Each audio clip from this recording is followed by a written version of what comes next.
How I managed to lose over a stone and completely transform how my body looked without counting a single calorie. So first of all, what I'm going to talk about is why not count calories? I've done calorie counting in the past and it's got me great results. And even with some clients that I work with, I'll get them to calorie count for a certain length of time, especially if they've never done it before, just so they can gain a little bit of an understanding of how many calories are in certain foods, how much protein is in certain foods, and just how to generally structure their diet. Now, like I said, I've got great results in the past from calorie counting. However, it's never been anything that I've really liked to stick to for that long a period of time.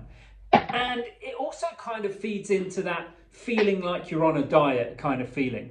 Whereas this last transformation that I did, I kind of just got to a stage in life after having our fourth child, living through COVID, getting to the stage of my business to a successful or really busy point in time, that my training and diet had kind of taken a bit more of a backseat than I'd liked it to, and I felt a little bit more squidgy around the midline than I've probably ever felt before. So I just got to a point where I decided that I want to lose a bit of weight. But I didn't want to do it in a way where I really felt like I was going on some short-term, quick fix diet.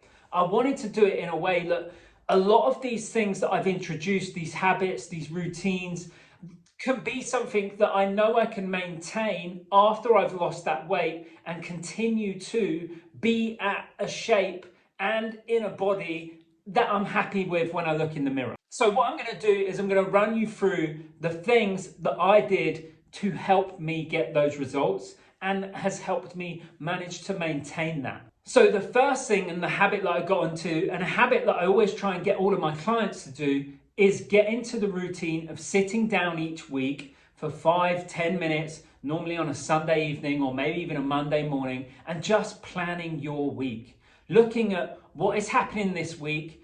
Am I going to be, in my normal places where I tend to eat? I work from home, so I'm eating at home most of the time. So therefore, it's relatively easy for me to create a diet that is sustainable. But some people, you maybe, and a lot of my clients, they work in the office, they sometimes travel for work, and you need to take all of these things into consideration. Do you have any birthdays coming up? Any celebrations? Have you got meals out this week?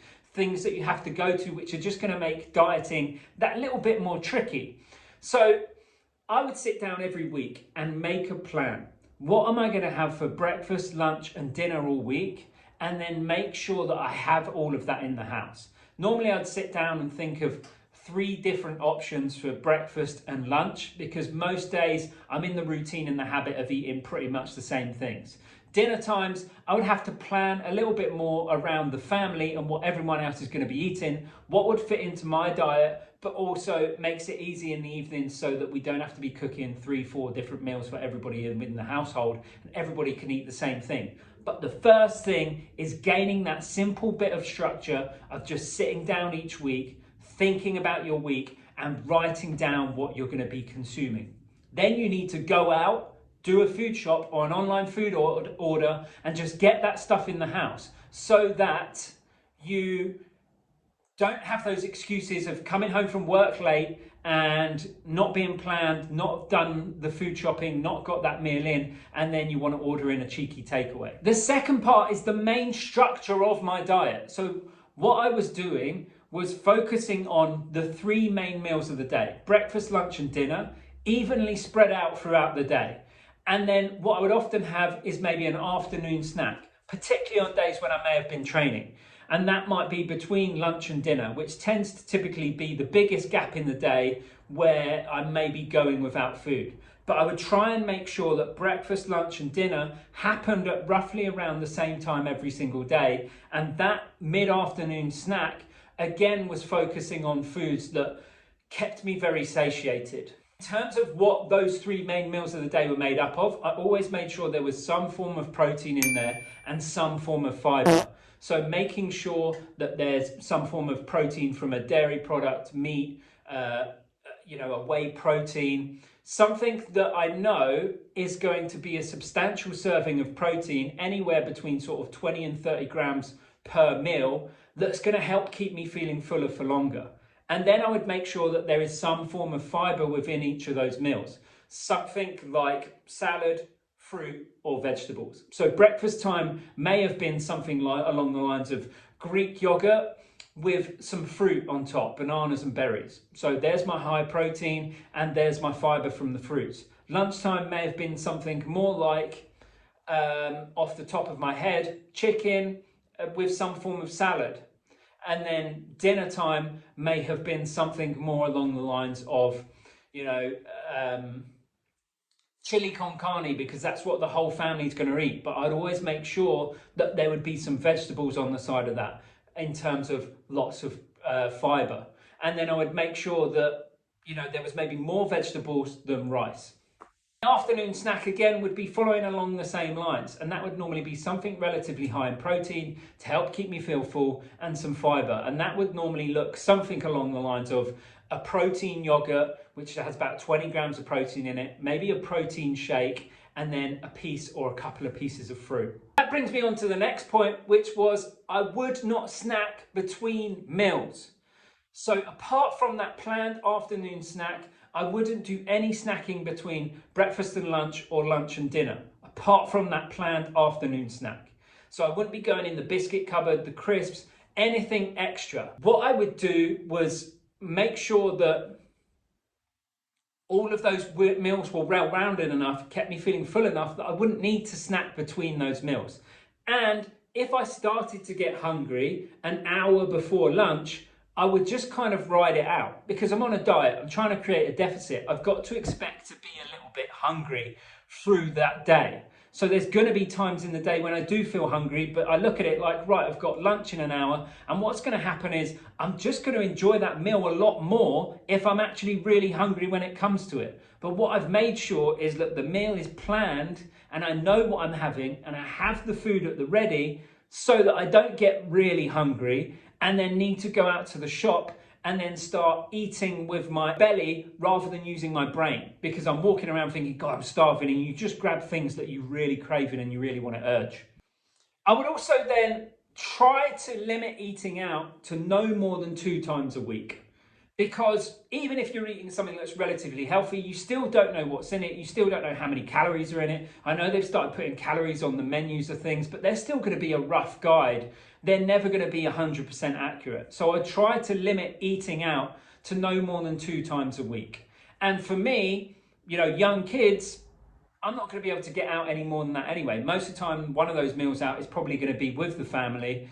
There's not going to be lots of alcohol involved in that. It's just going to be a nice family meal out. And what I would tend to do on those days is, let's say we're going out for dinner, I would try and keep the breakfast and the lunch a very lower calorie meal in terms of high protein, and I'd maybe take the carbohydrates out of those 2 meals just as a way of reducing calories to allow me to go out for a slightly higher calorie meal later on that day. So that's providing that balance of I'm going out, I'm still eating foods that I enjoy by going out for dinner and socializing and enjoying myself, but I'm just making a couple of, not even sacrifices, but alterations earlier that day to allow for those higher amounts of calories. I would then, lastly, I would always plan my indulgences. So the 2 meals out might be a bit of an indulgence, but what I would do is I love chocolate. Okay? Got a sweet tooth, never gonna cut it out entirely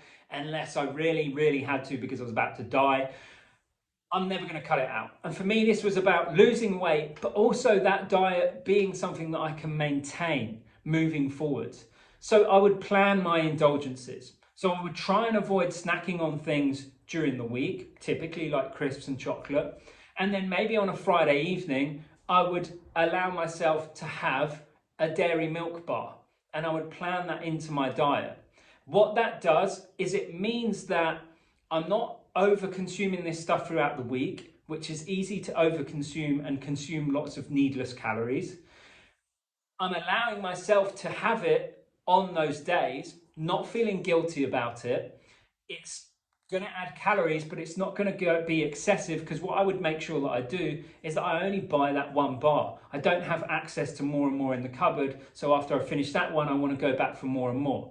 The other great thing about it is when you limit yourself to not having that stuff quite as often, you enjoy it a lot more and you look forward to it a lot more. And because you've kind of dulled your sensitivity to it, if that's even the right word, you can't consume as much of it because you have enough there in that one bar and you're like, I haven't had anything that sweet for a while, and that's satisfied that urge, that felt good. Nothing ever tastes as good as that first bite anyway, and if I was to go and consume more and more and more and more, I'm just trying to chase that first kind of, that was lovely feeling, which you're never going to get back. So I would never cut anything out entirely. I would just plan that indulgence for a certain time in the week. And that was basically what I did. For that transformation is probably over the course of about 4 months. And I didn't count a single calorie that whole time because to me, it's just annoying. It feels like I'm on a diet. Sometimes when you're counting calories, it's easy to sway away from trying to make your diet healthier to just trying to fit as much crap into your daily calories as you possibly can. And I want to make sure that I can lose the weight I wanted to, maintain a body weight I'm happy with, but I'm also doing it in a healthy way. I don't want to be trying to cram as much processed food into my daily calories as possible and just be like looking in the mirror like, yeah, well, I still look shredded, but actually I'm not really being that healthy. You might want to do as a beginner, if you're just starting out on a diet like this, when you're planning your diet at the beginning of the week, and this is what I get some of my clients to do, is to maybe use something like MyFitnessPal just while you're planning your first week's food. So you can look at those breakfast ideas you've got, you can have a rough idea of how many calories are in them, and you're looking at those lunch ideas you've got, rough idea, and the dinner ideas, and getting a rough idea of how many calories you need to be consuming and what that actually looks like. But I would only ever really get clients who are novices to do that for a week or two, no more than that. Calorie counting is never the long-term goal. It's more just giving that person an idea of how many calories their day looks like in terms of the food they need to be consuming to lose weight. Thanks for tuning in. I hope that you have found that video useful. Don't forget to smash that like button, leave a comment below if you found it useful, if you have any questions about the diet. Don't forget to subscribe to the channel, and I'll see you in the next one.